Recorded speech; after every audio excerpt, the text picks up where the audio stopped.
Well, hello everyone, and welcome to the Pelt Music Podcast. Shortly, we'll be joined by Lacey, who have recently featured over on our Spotify playlist with their new single, Middle England. But before then, the usual reminders for myself. If you would, please do follow Pelt on social media. We're on Facebook at Pelt and on Twitter and Instagram at Pelt Music. And again, if you would, please do hit that like button, hit that subscribe button, wherever you're watching or listening. Welcome, Graham from Lacey, to the Pelt Music Podcast. Absolutely delighted to have you on. How are you this fine evening? Yeah, good, really good. Thank you so much for having me. I really appreciate your time and checking us out. Yeah, no, definitely. I always have a habit of making myself sound old in some of the questions that I ask on this, and obviously not to make you sound old, but obviously, Lacey are a band I've been aware of for a number of years. You've been out on the circuit, you've got albums out, and you've supported some really big acts. Trying to remember who I first saw you support. It was in Norwich. Yeah, I'm thinking maybe Frank Carter or someone like that. I don't know if you've ever supported Frank Carter. No, I've been out, no. No, but I have definitely seen you in Norwich at the university. It would have been Bowling for Soup. There you go. Yes, of course. Yes, Bowling for Soup. No, obviously, absolutely delighted to be able to chat with you because it's an exciting time for the band. You've got a lot going on, so a lot for us to talk about. We'll always start with obviously your latest single that you've just put out. So we've featured Middle England over on our Spotify hot list, and obviously listeners can check it out on there. And obviously it comes literally just before, or came out just before the album comes out, because of course as we talk, the album has come out today. So obviously listeners will get onto that, and you need to check that one out as well. But that little appetite wetter was Middle England that came out last week, and fantastic single. Hence we obviously jumped all over that, put it on the playlist, and listeners do need to have a listen to that. What can you tell us about the song? How did that song come together for you? What are the meanings behind the song, and I guess also why did you choose to put it out as that last little nugget before the album come out? So Middle England is actually probably a bit of a departure from the other singles and the album as a whole. This one's a bit more of a chilled ballad type track. And we just thought, wanted to keep it, I guess, a bit fresh. We'd released sort of 3 bigger, frantic, energetic singles in the last sort of like 6 months. And we just thought this might be a nice sort of emotional run in to the album. Do you know this track was actually written pretty much as it is now in a day. Wow, that's good going. We had we were in for a session with our producer, and we'd booked a week, and we're just going to write and see what we came out with, and we'd written a couple of bits and pieces in the days preceding this track, and we just walked in, and the producer, I remember that clear as day, our producer was like, I'm in this kind of mood today, and he just sort of had this like really sort of chilled piano loop on play, and I'm like, yeah, we can work with that. And it just sort of like really organically, just the track just sort of built throughout the day, and I had just a bank of lyrics just about basically how kind of confusing it is to be a youngish Englishman these days. There's not a lot of national pride these days, and it's almost embarrassing at times, and it just kind of explores that. But on the other hand, this country's produced all the people that I love most in the world, so it can't be that bad. So it's just kind of the juxtaposition of those two things. And I remember on the page I had the line, "You can't see the grey skies at night," just on the page in amongst all my scribbles, and that was kind of like look on the bright side kind of thing. And I was like, there we go, that's our hook point for the song, and I think that encapsulates the sentiment in a line, basically.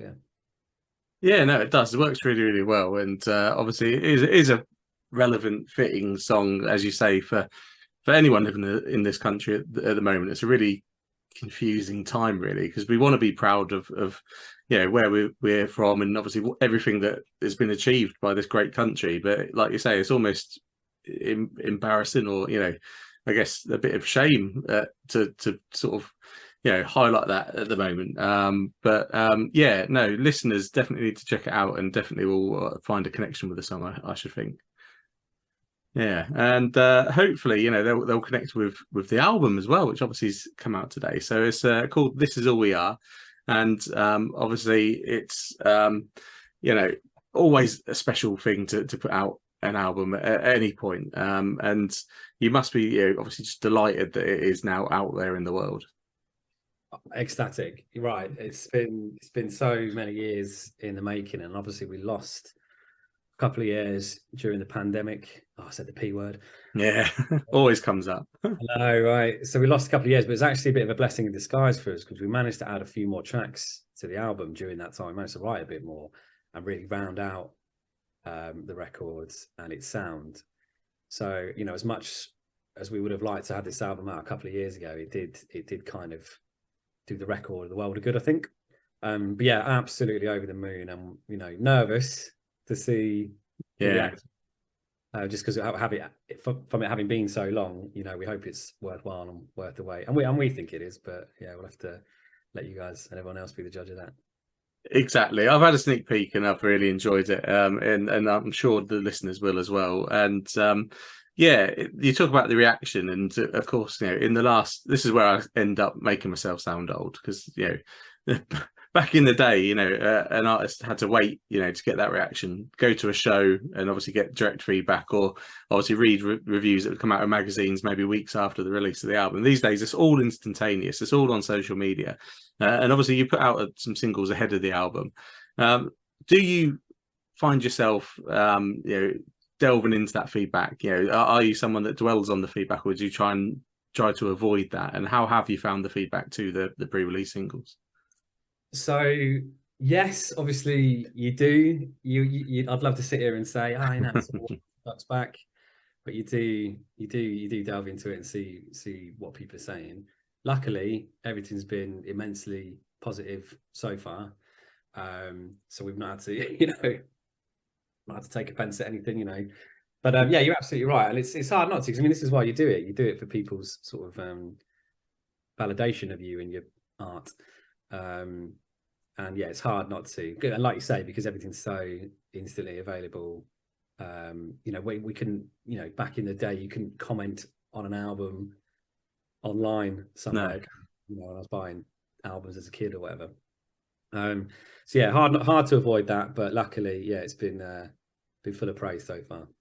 That's great to hear. It doesn't surprise me again, given the quality of what's been coming out from you. And sticking with the album, for listeners obviously that are perhaps getting ready to play it today and sort of come across this podcast first, how would you describe the album to them, especially if they haven't actually checked out any of the pre-release singles? Where do you think it sits for you, and obviously your back catalogue and everything? I mean, we definitely think it's the best thing we've done.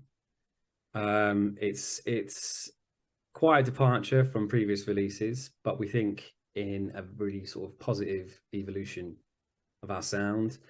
There's a lot of elements, sort of production wise, instrument wise, that we perhaps wouldn't have used on previous releases. Just trying out new things, which I think gives it perhaps a uniqueness compared to what we released before. But yeah, just I think in terms of songwriters, dynamics, that kind of thing, we've come a long way, and I guess it's just honing your craft, isn't it, over the years of being together. We worked with a brilliant producer on this album, who's helped as well. It's nice having that sort of fifth opinion to dig down to the gold. But yeah, I hope it's the best thing we've done. It feels like it. So yeah, we'll have to wait and see. Well, it's always a good sign, and it's always a bit of a cliche. Every musician's always going to say their latest album is the best thing they've done. But if you are feeling that, then obviously that's a good sign, because quite often these days, to my next point, it is a challenge just to be able to get music out in the world, like an album out into the world, because the logistics and the business side that go behind making an album, putting an album out, is so difficult that. Some bands might feel if they have that opportunity, they just need to put out, I guess, the best that they can do, but they might not feel it's what they wanted to put out. Obviously, there's been a bit of a gap, as you said, between albums. I mean, how did you find the recording process this time? You sort of touched on it was started, before the pandemic potentially. So, yeah, what was the experience like for you trying to navigate those waters? So it was quite cool, sort of watching it build. So I remember we did a session. We went in for a week, and then we had a few tracks knocking about that had sort of developed from the sound that we were kind of used to, and they become their own sort of unique sound. And we're like, well, this is the new era. So we had those knocking about, and then we went in for a session and we wrote 3 more. So we kind of had like pretty much getting on for half the album done. We're like, well, this is sounding great. This is brilliant. But then it was really cool just watching it sort of build. Well, yeah, is this track good enough? No, it's not. And if it wasn't good enough, it got chopped. Which can be frustrating at times, but yeah, if it's not the right standard for what we need, it's got to go. And yeah, just watching like, well, that's a track, just watching the whole piece sort of build together, because we had the album title "This Is All We Are" before we started writing. Like we're gonna die on that hill. Right, the album's called "This Is All We Are," final track's called "This Is All We Are," and it was almost, I wouldn't say it's a theme, but that kind of ethos does resonate throughout the album. And I think it's quite cool starting on that point, and then, like I said, yeah, it was really cool just watching it come together. And then when we finally got the mixed and mastered version back, it was like, we did it, boys. We did it. So it's good. It's fun. It's hard work, but like, it's what we love to do, and it's where we want to be. So it kind of doesn't feel like hard work at times, but it was, trust me. But yeah, it's what we want to do. So really enjoyable looking back on it. Yeah, and hopefully, all the success will come from it, and to sort of vindicate all that work that you put into it, for sure. Fingers crossed. Yeah, and obviously, yeah, it is a difficult time. We sort of touched on it. Difficult time in the world in general, in this country. Cost of living. We've had the pandemic. We've had Brexit in this country, and a lot of things sort of impacting not just general life, but the music industry in particular. And I say it should be hailed as a success that you've just been able to put an album out, and obviously you've got vinyl available on the website as well, which again, that's just getting vinyl these days is a struggle. So it's a hell of an achievement. Obviously, again, listeners, I would encourage you, and the link will be in the bio. If you can, head along to the website and pick up a vinyl. And there's an album launch show at the Bodega in Nottingham, a great venue, on August 19th, and I think you can get a bundle with a ticket for that as well. So I mean, obviously, sounds like a no-brainer to me. And from that show, obviously, will you go down the whole let's play the album in full route? What should listeners expect if they head along to that show? So we were talking about this the other day. It was like, do we just play it from start to finish?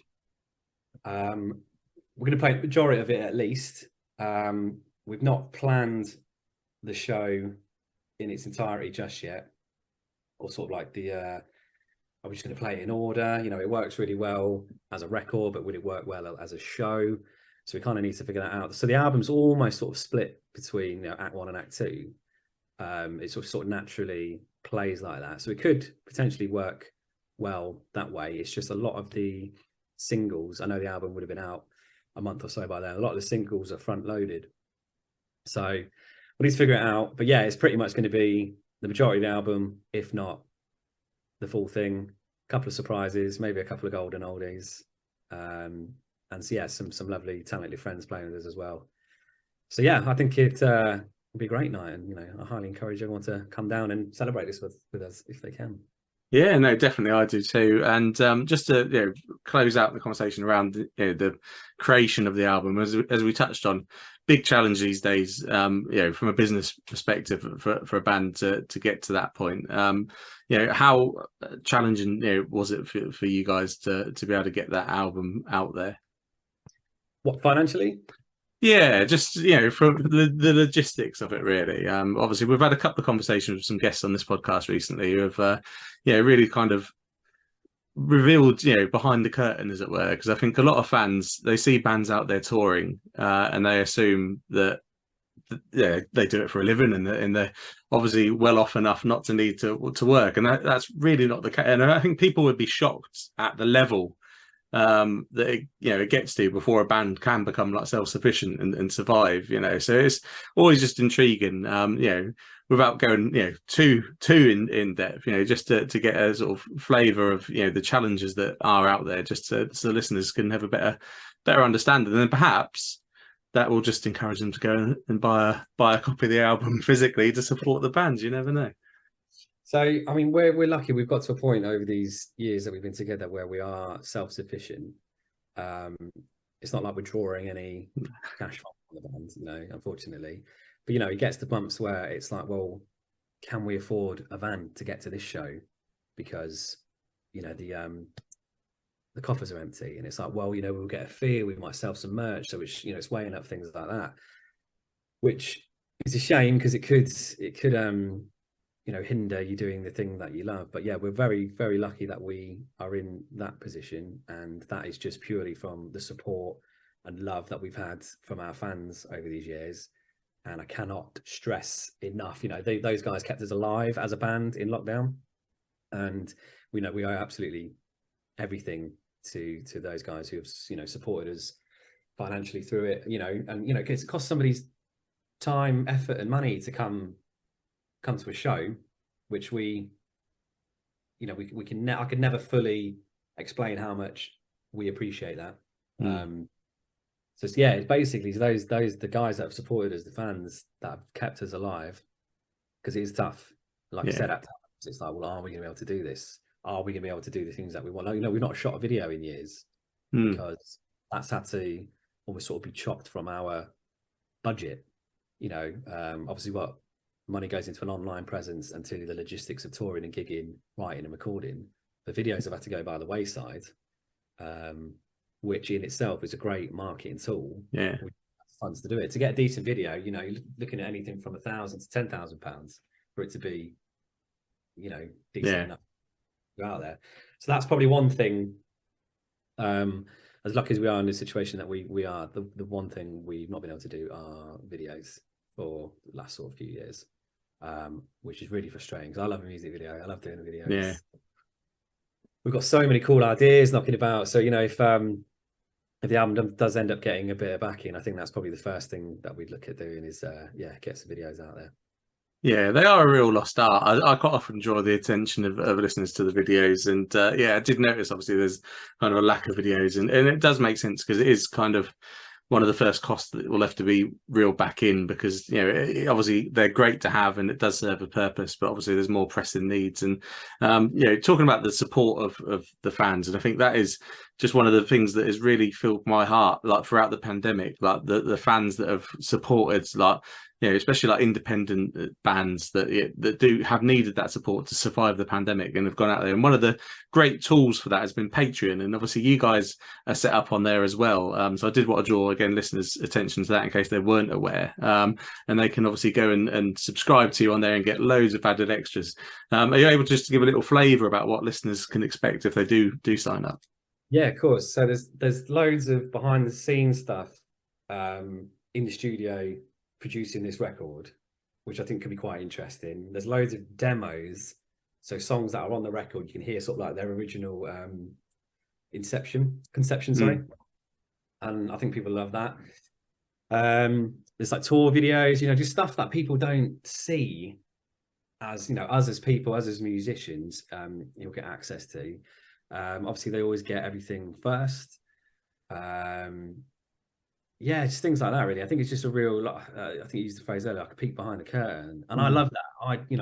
I'd love to see a band that I liked. Exactly. What does this mean? Where did this come from? Things like that. And yeah, I think our Patreon's really good at that. And the guys on there they're just the best. And I can't thank them enough. And that's not an empty gesture. That is a genuine, cannot put into words how much we appreciate that, because they kept us alive through the. Exactly. I've witnessed so many great communities that have come together, especially through the pandemic, to keep going back to the pandemic. But yeah, obviously when bands need support, the fans have come out and done that. And going back to like what we were talking about earlier about social media and obviously things you can do now that you never used to have in the past. I mean, 20 years ago, if you had this kind of access to, I don't know, Green Day, Blink-182, etc., as they're coming through, if you could see all this stuff and have this connection directly with the bands, I mean, it's a fantastic tool that's come out, definitely. Oh, 100%. Like the only way you could really get sort of behind the scenes stuff like that would have been like an MTV documentary that would be 2 hours long and it'd be on once or twice, which were great. But now to have that kind of instant access, I think it's brilliant. I mean, I love it. I'm fully on board. Yeah, no, definitely. So encourage listeners to check that one out as well. And obviously, if you can, I know we're in a cost of living crisis, but if you can support the band, then definitely do that. And speaking of supporting the band, and something that's actually free, which is a nice little segue there, is tonight, album release day, a free acoustic show at the Rescue Rooms in Nottingham. So if anyone's checking this podcast out early in the day before, obviously, that happens tonight, free show, Rescue Rooms going along, acoustic show from Lacey. So I've seen you've done a few sort of acoustic shows. Obviously, is that something that you quite enjoy, being able to put a different twist on the songs? Yeah, so I think stripping them down is great because it kind of takes them back to how they began. 9 times out of 10 it's just messing around on acoustic guitar. And I think there's something cool about taking it back to that. And Nottingham's got a really good scene for like acoustic nights. And acoustic rooms have been really, really good to us, and we try and play there sort of once a month. But yeah, it's almost like, because the album is so energetic and powerful at times, I think it's really cool just to strip it back to its bare bones and sort of get the lyrical sentiment coming through, rather than just not that it's just distorted guitars, loads of crash, of course it's just to really hone in on the sentiment of the song. I think it's a really nice thing to do. Yeah, it can be really special as well as an audience member to be able to experience them in that different light. So I'll definitely again encourage everyone, if you can, if you listen to this ahead of the show, obviously, if you're listening to it a day or two after the album's out, then you've missed that one. But you can still obviously come to the August show in the Bodega. So I mean, the Bodega, the Rescue Rooms, two great venues in Nottingham. Nottingham, you said about the scene there. Nottingham punches well above its weight when it comes to live music. So many great venues there. And I always like to try and touch on the grassroots music venues because they, again, are in desperate need of support, because I think there's, one closing every week, and it is obviously, a difficult situation. How important are those venues for a band such as yourself? Oh yeah, immensely so, because obviously that's the venues that we're going to headline.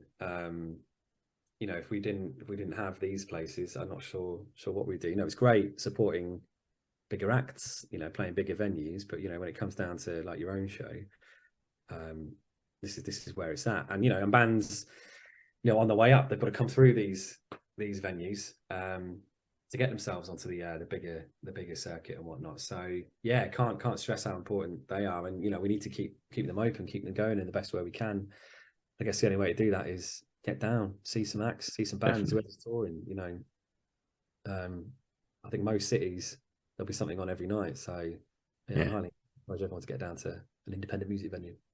Exactly that point. And you'll discover some gems. Like you said, everyone's got to work their way up, but without them venues, we're not going to have the stars of the future coming through. So it's so important to support them, especially I always just think these days with the cost of a stadium ticket or even an arena ticket. I think I was looking at the Muse tickets the other day for their handful of shows they're doing, and the standing ticket was like 110, 115 pound or something like that. And I thought, I could go to 10 really great gigs at my local venue for the same cost as that one show. And Muse are fantastic and one of the best live bands on the planet. But I just think, if you can't, cost of living, you can't afford to go to that, at least pop down to 2 or 3 down your local venue, because you save that money while not going to see the bigger band. So yeah, definitely, so important. And obviously, with new music, normally does come obviously live shows. So just to finish out talking around the live side of things, what have you got coming up that listeners might be able to keep an eye out for? It might well be that you can't announce it just yet, because obviously it's got to be announced. But I suppose the question really is, can listeners expect an opportunity to catch you live in the next sort of 12 months, as it were? Of course, yeah. So obviously we've got the album launch on the 19th in Nottingham. We've got a show with Twin Atlantic in Huddersfield on the 12th of August. playing at Manchester on the 16th of September. Later on in the year, we're in for a couple of tours. Same for January, February, and they should be pretty much everywhere in the UK. So yeah, fingers crossed within the next 6 months or so, we'll be coming to a city near you. Excellent news. Yeah, no, well, I definitely encourage listeners to pop along if they can. And obviously the best way to stay up to date is on social media. We touched on it already. And you've made my life really, really useful because you've got the same social handle on all the platforms. So I haven't got to read out like 3 different handles with underscores and all of that kind of stuff in them. It's literally Lacey Official UK on Instagram, Facebook and Twitter. And are you on Threads yet? No, not on Threads. We did get a TikTok recently.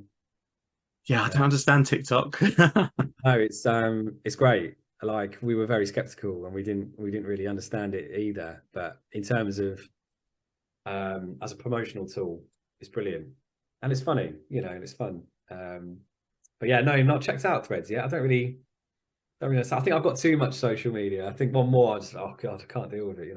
Yeah.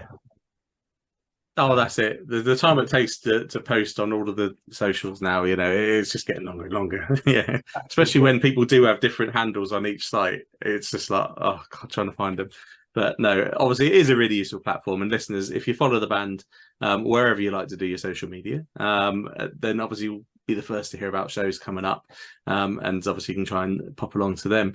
Obviously, yeah, so much great stuff going on. Really enjoyed Middle England. So again, encourage the listeners to check that one out. The album for sure they need to check out, and definitely pop along to a show and perhaps sign up to the Patreon as well.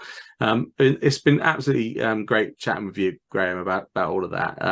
Obviously, we always like to chuck back to the guest the last little bit and say, what would be your final message for the listeners today? Oh God, I think just thank you. I know we've touched on it a couple of times, but I can't say it enough. Yeah, thank you so much for the support, not just the last year or so, but through the difficult times, and then all the years prior to that when things were a bit brighter. So yeah, hopefully this album will pay you back in some way, and you'll enjoy it, and you'll sort of buy into what we're saying, and it will mean something to you, and you can take something from it, pretty much.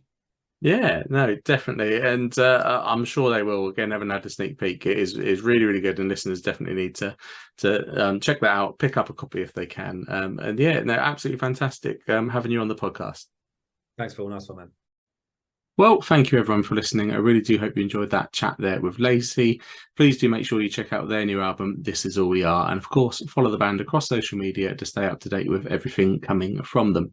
You can also stay up to date with Full Pelt. We're on Facebook at Full Pelt and on Twitter and Instagram at Full Pelt Music. And finally, if you would, please do hit that like button, hit that subscribe button, wherever you're watching or listening, because we will be back very soon with another episode of the Full Pelt Music Podcast.